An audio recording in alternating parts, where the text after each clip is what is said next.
मेरे हाथ में जो आप ये दिए देख रहे हैं, ये फ्रेजाइल आइटम होते हुए भी हम लोगों ने इसके कम से कम 500 पैकेट से ज़्यादा बेचे।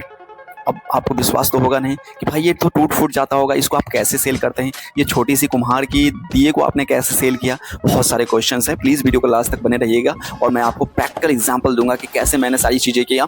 और अगर आपको विश्वास नहीं होगा तो मैं आपके सामने स्क्रीनशॉट, वीडियो सारी चीज़ें आपको लगाऊँगा कि हम लोगों ने सच में इसे कितना सेल किया है। तो प्लीज़ वीडियो को स्किप नहीं कीजिएगा और वीडियो को लास्ट तक देखिएगा कि हमें भी सपोर्ट मिले और हमें भी आगे वीडियो बनाने की प्रेरणा मिले। चलिए वीडियो को स्टार्ट करते हैं, टाइम वेस्ट नहीं करते हैं। अब हमारे हाथ में जो ये आप छोटा सा एक प्यारा सा ये जो दीपक देख रहे हैं, प्लीज़ आप उस ध्यान से देखिए, ठीक है? इसकी छोटी सी है और इसकी कॉस्टिंग जो है आप अगर लेकर के आते हैं तो 50 पैसे तक आती है, राइट? तो आप इसको 50 पैसे तक लाते हैं और इसको सेल कैसे करते हैं, कैसे इसको कस्टमर तक पहुँचाया मैंने और कैसे सब कुछ होता है, वो आपको मैं सारी चीज़ें बताऊँगा। इसको ध्यान से देख लीजिए, ये मिट्टी की एक छोटी सी दिया है। आप इसको कॉमनली देखते होंगे कुम्हार के पास से ला करके। चलिए 2-3 पहले आपके सवाल आ रहे होंगे माइंड में, उसको मैं क्लियर कर देता हूँ। पहला, ये फ्रेजाइल आइटम है भैया, बहुत टूट-फूट होता होगा, लॉस होता होगा। देखिए आई होप फ्रेजाइल आइटम है, लेकिन इसको जब भी लोग लेते हैं तो इसको बहुत ही कम रिटर्न करते हैं, क्योंकि फॉर एग्जांपल अगर आपके पास दिवाली एकदम समीप है और आप इसको रिक्वायरमेंट है तो आपने एक तो कुम्हार के पास जा नहीं पाते हैं। अगर कुम्हार आपके एरिया में नहीं है तो आप क्या करोगे कि आप ऑनलाइन मंगाओगे। ऑनलाइन वाले जब भी बेचते हैं तो थोड़ा सेफ्टी जरूर रखते हैं। जब हम लोग बेचते थे तो हम लोग एक बॉक्स का यूज करते थे। फॉर एग्जांपल मैं आपको एक बॉक्स दिखाता हूँ,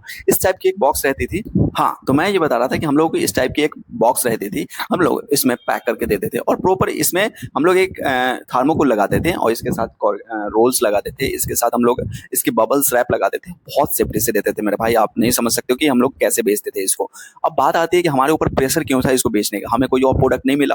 अब देखिए बात करते हैं कि प्रोडक्ट की, तो मैं हमेशा से बिहार के प्रोडक्ट को आगे बढ़ाना चाहता हूँ, चाहे वो मेरे सूप हो या तो मेरे कपूर हो या तो मेरे किसी प्रकार की मूर्ति हो, कोई भी प्रोडक्ट्स हो, वो मैं बिहार का सबसे आगे प्रोडक्ट्स को बेचना चाहता हूँ। और जहाँ तक हो सके मैं अपने लोकल कारीगर को पैसे कमा कर देना चाहता हूँ, ना कि हम दूसरे जो बड़े बड़े लोग हैं उनको और बड़ा बनाना चाहता हूँ, राइट? तो ये आपके माइंडसेट में होना चाहिए और हमारा इंटेंशन हमेशा से रहा है कि मैं ऐसे लोगों की मदद करूँ जहाँ पे लोग मदद नहीं करते, तो हम लोग उन्हीं के प्रोडक्ट बेचते हैं। आपको समझ में आता होगा कि इस छोटी सी दियों को बेचने के लिए हम लोग कितनी मेहनत करते होंगे और कैसे लाते होंगे। तो आप मैं अभी साइड में दिखाऊंगा कि हम लोग बोरी की बोरी इसका लाते थे कुम्हार के पास से और इसे सेल करते थे। अब चलिए स्ट्रैटेजी बताने का हो गया, आप बहुत बोर हो गए होंगे, तो चलिए नंबर 1 स्ट्रैटेजी कि आपको अपने आसपास के किसी लोकल मैन्युफैक्चर के पास जाना पड़ेगा। फॉर एग्जांपल आप ये दिया बेचना चाहते हैं, आप ये कपूर की डिब्बी बेचना चाहते हैं, आप पेन बेचना चाहते हैं, तो आपको अपने मैन्युफैक्चर के पास जाना पड़ेगा, उनसे थोड़ी बहुत बात करनी पड़ेगी कि कैसे है, उनको इससे डील करना पड़ेगा। कभी भी डील करने से आप वो ना हिचकिचाएं, बहुत बार्गेनिंग करेंगे, नो मैटर वो कुछ भी बोल रहे हैं, आप बार्गेनिंग करते जाएं करते जाएं करते जाएं, क्योंकि उनको भी चाहिए पैसे और आपको चाहिए भी पैसे।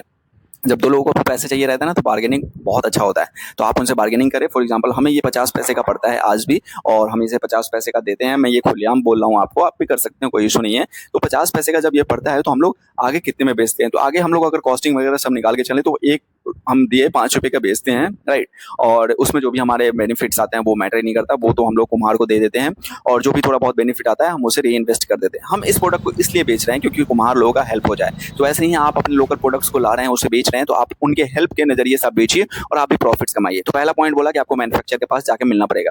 अब दूसरा पॉइंट क्या है कि आपको इसको जो है ला करके आपको इसकी फोटो खींचनी पड़ेगी। अब जैसे मैं फॉर एग्जांपल ये हमारे पास दिया है, राइट? तो अब हम फ़ोन का यूज करेंगे और इसकी फ़ोटोज़ लेंगे और कुछ ज़्यादा नहीं करना है, इसको एआई का यूज करके आप इसे और बेहतर बना सकते हैं और इससे और अच्छे तरीके से कैटलॉग बना करके आप सेल कर सकते हैं, ठीक है? तो अब आप प्लीज़ इस चीज़ों में मत फंसिएगा कि आप कैटलॉग कैसे बनाएं, ये सब ईजी होता है। आप एआई कुछ दिनों सीख करके आप इसको कर सकते हैं और बहुत प्यारे प्यारे कैटलॉग बना सकते हैं। ये हमारे दिए हैं कुछ ऐसे, इनको हम लोग बहुत सेल करते थे और मैं आपको डेफिनेटली बताऊंगा कि हम लोगों ने कितना पीस बेचा था इसका। तो इसके लिए वीडियो को लास्ट तक बने रहिएगा कि आपको पता चल पाए कि हम लोगों ने सच में इस दिए को कितना बेच दिया। और अगर आपको विश्वास नहीं होगा तो मैं सारी चीजें आपको प्रूफ के साथ दिखाऊंगा, ठीक है? अब दूसरी बात कर ली हमने कि आपको इसकी मैन्युफैक्चर के पास जाना पड़ेगा और इसको रॉ मटेरियल लाने के लिए जाना पड़ेगा और इसकी थोड़ी पैकेजिंग करनी पड़ेगी, ठीक है? अब होता है बात क्या है कि हम इसे बेचे कैसे, ठीक है? तो हम लोग जब भी ई कॉमर्स प्लेटफॉर्म पे ऑनबोर्डिंग करते हैं तो हमारी ये कैटेगरी आती है, ये जो प्रोडक्ट है ये आती है आपकी जेनिक कैटेगरी में, राइट? तो ये जेनिक प्रोडक्ट आते हैं तो इसको हम लोग जेनिक में बेच सकते हैं इजीली, कोई मैटर नहीं करता है। फॉर एग्जाम्पल आप इसके पीसेस बना सकते हैं। अब आपके माइंड में आ रहा होगा सवाल कि हम लोग कितने पीस बेचते होंगे, तो हम लोग 50 पीस का एक बंडल बनाते थे जिसमें 50 दिए ही रहते थे और उसके बाद हम लोग इसे सेल करते थे आगे। और इसके साथ साथ हम लोग बहुत ध्यान देते थे कि ये टूटे फूटे ना, क्योंकि ऑब्वियस सी बात है ये बहुत फेंका जाता है, गिरा जाता है, तो हम लोग इसके ऊपर फ्रेजाइल का टेप लगाते थे कि एटलीस्ट ये टूटे फूटे ना और ये बच के चले। राइट। तो यहाँ तक तो पैकेजिंग हो गई, आपकी सारी चीजें हो गई। अब इसके बाद पैकेजिंग के बाद हम लोग इसको कुरियर करते थे। जब भी ऑर्डर्स आते थे तो हम लोग इसको कुरियर करते थे। और ऑर्डर्स आने का एक सबसे बड़ा कारण ये था कि उस टाइम दिवाली था, और जब फेस्टिवल के टाइम आप कोई ई कॉमर्स स्टार्ट करते हैं तो आपको बहुत कुछ सीखने को मिलता है, क्योंकि फेस्टिवल के टाइम में बहुत सारे लोग आपको प्रोडक्ट्स को, नए भी रहे पुराने भी रहे, नो मैटर, आपको ऑर्डर्स करेंगे ही करेंगे अगर उनको अच्छा लगने लगा तो। राइट। आप ये बात को प्लीज समझिए, है ना, आप प्लीज इसे इग्नोर मत कीजिएगा, बात को ध्यान से, क्योंकि आपको फेस्टिवल टाइम में स्टार्ट करना, और ये जो आने वाले समय है अभी सितंबर जो भी है, आपको बहुत ही बेनिफिट देने वाला है। अब अगर आप स्टार्ट करेंगे तो बहुत ही बेनिफिट होगा।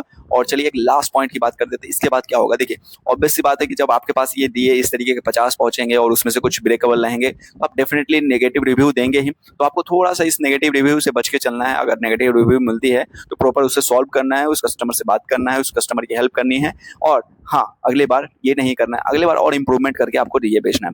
मे भी आपको ये सारी वीडियो लगी होगी कि मैं क्यों बता रहा हूँ चीज़ें। तो हम लोगों ने ये स्ट्रैटेजी अपनाई थी, इसलिए मैं ये बता रहा हूँ कि हम लोगों ने भी सेल किया था, बहुत अच्छे तरीके से इसे सेल किया था। और हम लोगों ने कुम्हार की भी हेल्प की थी और इसके साथ साथ खुद की हेल्प की थी इनकम जनरेट करने में। और हमारे प्रोडक्ट से आज भी बिकते हैं, और जब भी दिवाली आती है तो इसकी सेल बहुत ही ज़्यादा अच्छी हो जाती है। राइट। तो आपको इन सारे बातों का ध्यान रखना है अगर आपको स्टार्ट करना है बिजनेस तो, ई कॉमर्स स्पेशली, और इस तरीके के आपको प्रोडक्ट्स बेचने हैं तो जो आप मेरे हाथ में देख रहे हैं। राइट।